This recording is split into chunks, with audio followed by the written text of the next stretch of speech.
তোমরা এই উপদেশগুলো মেনে চলবে, পৃথিবীর কোনো শক্তি তোমাদের ক্ষতি করতে পারবে না। বলেন সুবহানাল্লাহ। হে যুবকেরা, আজকের চিন্তা করেন যে নবী আমাদের জন্য এখনো পর্যন্ত ইয়া হাবলি উম্মতি, উম্মতদের জন্য, নিজের জন্য নয়, নাউজুবিল্লাহ, নবী আমার উম্মতদের জন্য ইয়া হাবলি উম্মতি, ইয়া হাবলি উম্মতি। দুনিয়াতেও চেষ্টা করেছেন উম্মতদের, আর দুনিয়া থেকে নবী আমার রওজা মুকদ্দাসে আছেন, সেখানেও ইয়া হাবলি উম্মতি, ইয়া হাবলি উম্মতি, ইয়া হাবলি উম্মতি। আল্লাহ পাক আমার উম্মতদের কি হবে উপায়?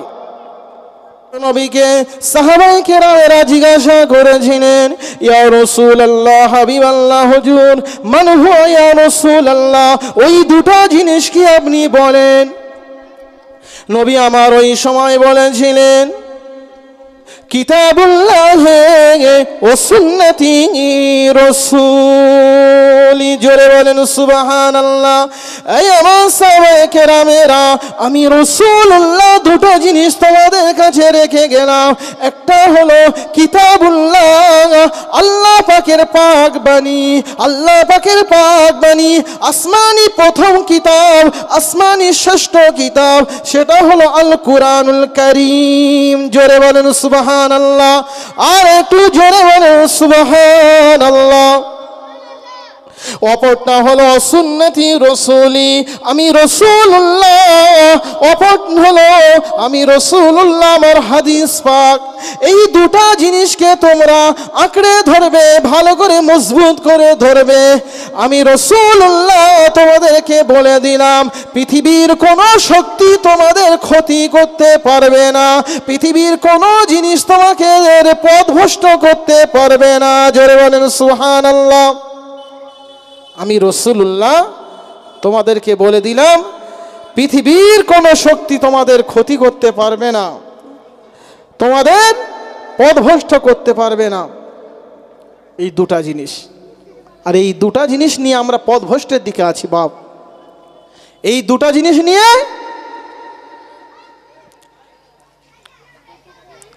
আমরা পথভ্রষ্টের দিকে আছি। কিতাবুল্লাহ কোরআনের অপব্যাখ্যা করছে, আর সুন্নতি রাসূলি সুন্নতের অপব্যাখ্যাই চলছে, আর চালিয়ে দিচ্ছে নবীর সুন্নাত। কোরআনের অপব্যাখ্যা চলছে, বলছে আল কোরআন, কোরআনের মেনে চলছি। না না, নবী আমার বললেন না।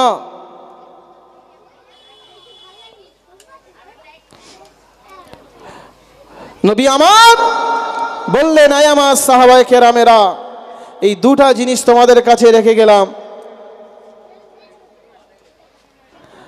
এই দুটা জিনিসকে তোমরা ভালো করে মজবুত করে ধরবে, পৃথিবীর কোনো শক্তি তোমাদের ক্ষতি করতে পারবে না। আর এই দুটা জিনিস মধ্যে সব কিছু আছে। এ নওজওয়ানেরা, তরুণেরা, যুবকেরা, বিশ্ব নবী কোন নবীর উম্মত আমি আপনি হয়েছি বাপ, একটু ভালো করে বুঝুন। আজকে যে মাহফিল, যে উদ্দেশ্য করে মাহফিল,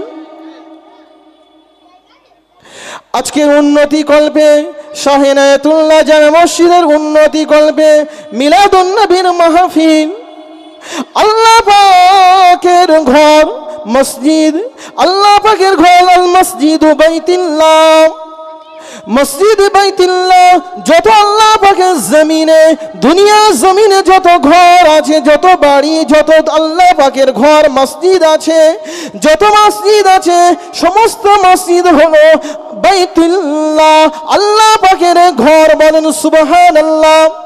এ নওজওয়ানেরা, তরুণেরা, যুবকেরা, নবী আমার বললেন আল মাদ্রাসাতু বাইতি, মাদ্রাসা হলো আমি রাসূলুল্লাহ আমার ঘর।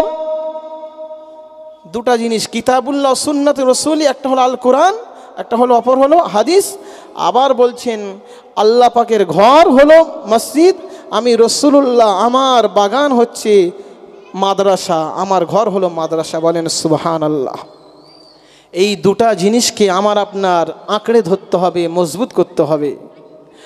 আর শিক্ষা যদি আমার আপনার না থাকে, কোনো দাম থাকবে না, কোনো মূল্য থাকবে না। আজকের অল্প শিক্ষা ভয়ঙ্করে পরিণত হচ্ছে। আমরা অল্প শিক্ষা করে আমরা ঠিক না বুঝে পথভ্রষ্টের দিকে আমরা চলেছি। তাই আমি বলবো, আগে বুঝুন রসুলুল্লাহর বাণীটাকে বুঝুন এবং আল্লাহ পাকের কোরআনটাকে আগে বুঝুন। কোরআন বুঝতে গেলে আগে আল্লাহ রসুলকে বুঝতে হবে। কোরআন শরীফ বুঝতে গেলে রসুলুল্লাহকে বুঝতে হবে। আল্লাহ পাক সেটাই বললেন, মাই ইতি রসুল ফাকদ আতো আল্লাহ, যারা আমার নবী পাককে ইতাআত করলো, অনুসরণ করলো, যারা আমার নবী পাককে অনুসরণ করলো, ফাকদ আতো আল্লাহ, আমি আল্লাহ পাক আমাকে তারা পেয়ে গেল, আমার ইতাআত তারা করলো। বলেন সুবহানাল্লাহ, জোরে বলেন সুবহানাল্লাহ। তাকবীর দেন, নারে তাকবীর, নারে তাকবীর। জশ্ন ঈদ ও মিলাদুন নবীর মাহফিলে ওয়াজ ও ইসালে সওয়াব, মাহফিলে ওয়াজ ও ইসালে সওয়াব। এই জলসার কমিটির সাহেবানগণ, শাহ ইনায়াতুল্লাহ জামে মসজিদ, বলেন জিন্দাবাদ, শাহ ইনায়াতুল্লাহ জামে মসজিদ, নারে তাকবীর। আজকের হাজার হাজার টাকা খরচা করে এই মাহফিল কায়েম করা হয়েছে। আমি বলবো আপনারা মেহেরবানি করে এই মজলিসে আপনারা চলে আসুন, জশ্ন ঈদ ও মিলাদুন নবীর মাহফিলে চলে আসুন। নবী আমার চোখ ভরা পানি, বুক ভরা ব্যথা নিয়ে বিদায় হজে তিনি বলেছিলেন, আয় আমার সাহাবায়ে কেরামেরা, আখিরি জামানায় এমন একটা পরিস্থিতি আসবে, মানুষ বেশি বুঝবে কিন্তু তাদের মধ্যে ঈমান থাকবে না। কি থাকবে না? ঈমান থাকবে না। আমলদার থাকবে, ঈমান থাকবে না। তাই আজকের কি দিন এসেছে চিন্তা করুন। নওজওয়ানেরা, তরুণেরা, যুবকেরা, নবী আমার যখন সাহাবায়ে কেরামদের কাছে বিদায় হজেতে বলেছেন, বিভিন্ন রকমের সাহাবায়ে কেরামদের এবং উম্মাতিদেরকে আমাদেরকে রাসূলুল্লাহ সতর্ক বাণী করে গেলেন, উপদেশ বাণী করে গেলেন, বলে গেলেন, একটা পিতামাতা যেমন সন্তানদেরকে বলে দেয়, বিশ্ব নবী আমার তামাম উম্মাতিদেরকে উপদেশ করে গেলেন। এ নওজওয়ানেরা, তরুণেরা, আব্বারা, আপনার পিতা মাতা আপনাকে কতটা ভালোবাসে আপনি সেটা জানবেন। আপনার ছেলে মেয়েকে আপনি যতটা ভালোবাসেন, মনে রাখবেন আপনার পিতা মাতা তেমনই ভাবে আপনাকে ভালোবেসেছে। ঠিক কিনা? এ নওজওয়ানেরা, তরুণেরা, একটা পিতা মাতা সন্তানদেরকে যতটা ভালোবাসে তার থেকে লক্ষ লক্ষ লক্ষ লক্ষ বললে কম হয়ে যাবে। নবী আমার প্রতিটি উম্মতিদেরকে আমাদেরকে বেশি ভালোবাসে। বলেন সুবহানাল্লাহ, আর একটু জোরে বলেন সুবহানাল্লাহ। এ নওজওয়ানেরা, তরুণেরা, আব্বারা, নবী আমার এমন ভাবে কেঁদে কেঁদে কেঁদে কেঁদে উম্মতিদেরকে উম্মতের দিবানা, উম্মতের পাগল পারা নবী আমার উম্মতদেরকে বললেন, আয় আমার উম্মতিরা, আমি বিশ্ব নবী দুনিয়ার বুকে আর বেশি দিন তোমাদের কাছে থাকবো না। আমি রাসূলুল্লাহ বিদায় নিয়ে চলে যাব। আলবিদা, আলবিদা। আর তোমাদের সাথে দেখা হবে কিনা জানি না। আমি রাসূলুল্লাহ আজকে তোমাদের মাঝে যারা আমার কাছে আছো আর আমার অবর্তমানে যারা আছে, যারা এখানে আসতে পারেনি, তাদেরকে জানিয়ে দেবে আমি রাসূলুল্লাহ আমার শেষ বাণী। আমি রাসূলুল্লাহ বিদায় হজে সাহাবাদেরকে বলছে, আমি দুনিয়া থেকে চলে যাব। যারা এসেছে প্রেজেন্ট আছে তাদেরকে তোমরা শুনে নাও, যারা অ্যাবসেন্ট আছে তাদেরকে জানিয়ে দেবে, আমার এই বাণীগুলো জানিয়ে দেবে। বলেন সুবহানাল্লাহ। জানিয়ে দেবে কি বাণী? আমি রাসূলুল্লাহ থাকবো না। এই দুটো জিনিস যেন মজবুত করে ধরে, কিতাবুল্লাহ ওয়া সুন্নতি রাসূলি, আল্লাহ পাকের পাক কালাম কোরআন শরীফ অপরটা হলো আমি রসুলুল্লাহ, আমার হাদিস, এই দুটোকে যেন মজবুত করে ধরে। আমি রসুলুল্লাহ বলছি, পৃথিবীর কোনো শক্তি তাকে ক্ষতি করতে পারবে না, পথভ্রষ্ট করতে পারবে না। বলেন সুবহানাল্লাহ।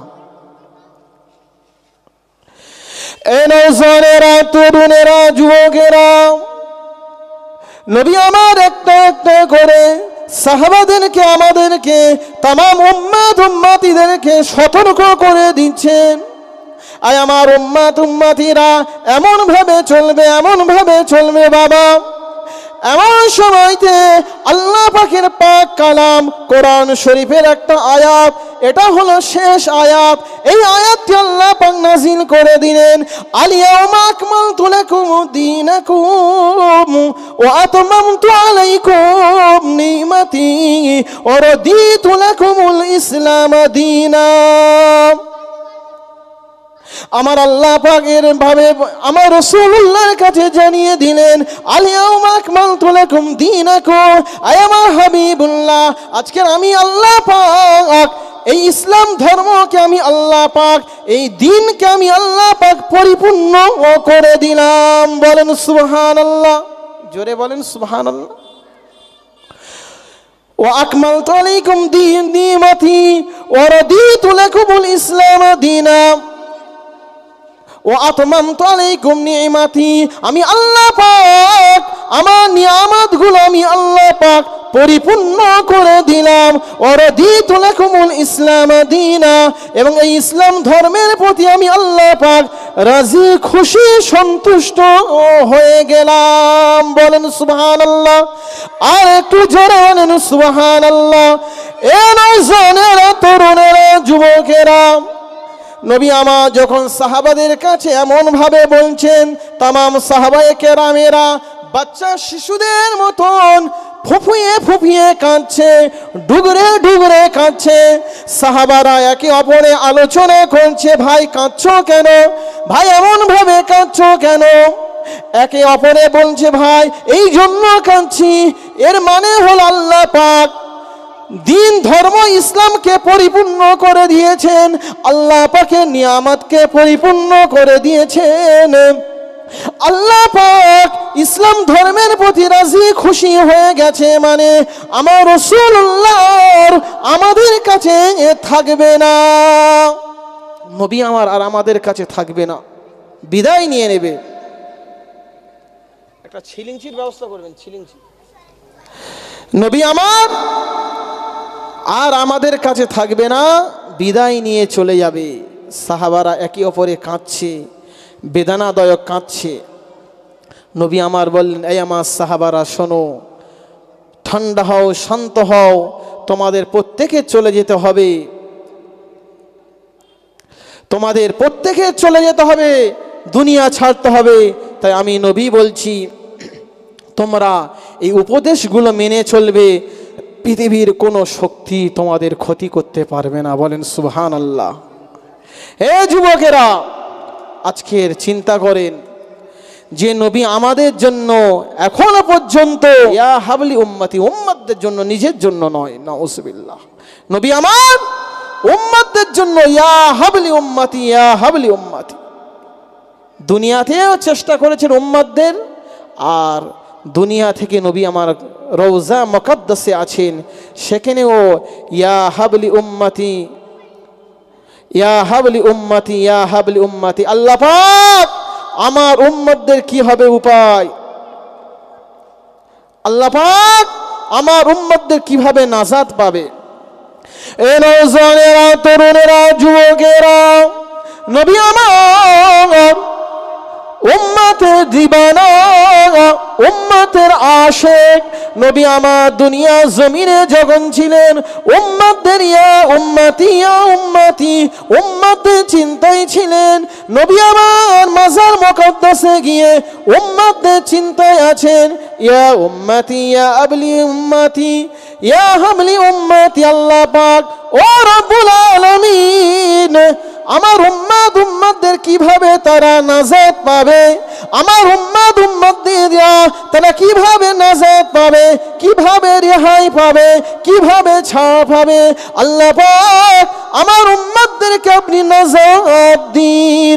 নবী আমার এমন ভাবে আমাদের জন্য চিন্তাতে আছেন, কিন্তু আজকে সেই নবীর উম্মত হয়েছি, আমাদের কোনো চিন্তা নাই, আমাদের কোনো ভাবনা নাই, আমাদের কোনো ফিকির নাই, কোনো চিন্তা নাই। সেই নবীর উম্মত হয়ে নবী পাকের মজলিস থেকে জশ্নে ঈদ ও মিলাদুন নবীর মাহফিলে এখনো পর্যন্ত আমরা আসতে পারি নাই, এখনো পর্যন্ত আমরা আসিনি। জশ্নে ঈদ ও মিলাদুন নবীর মাহফিলে চিন্তা করুন, সেই মাহফিলে আজকের আপনারা বসুন।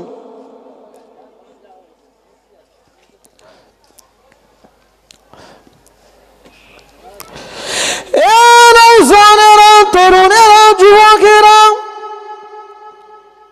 একটু ভালো করে ভাবুন, কোন নবীর উম্মত আমি আপনি হয়েছি, যে নবীর উম্মত হওয়ার জন্য অন্যান্য নবীর আল্লাহ পাকের কাছে আশা করেছিলেন, আল্লাহ পাকের কাছে আশা রেখেছিলেন।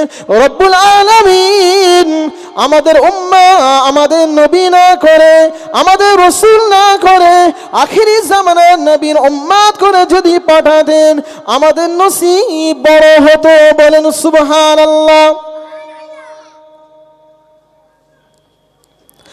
এ নওজওয়ানেরা, তরুণেরা, যুবকেরা, ভালো করে বোঝার চেষ্টা করুন।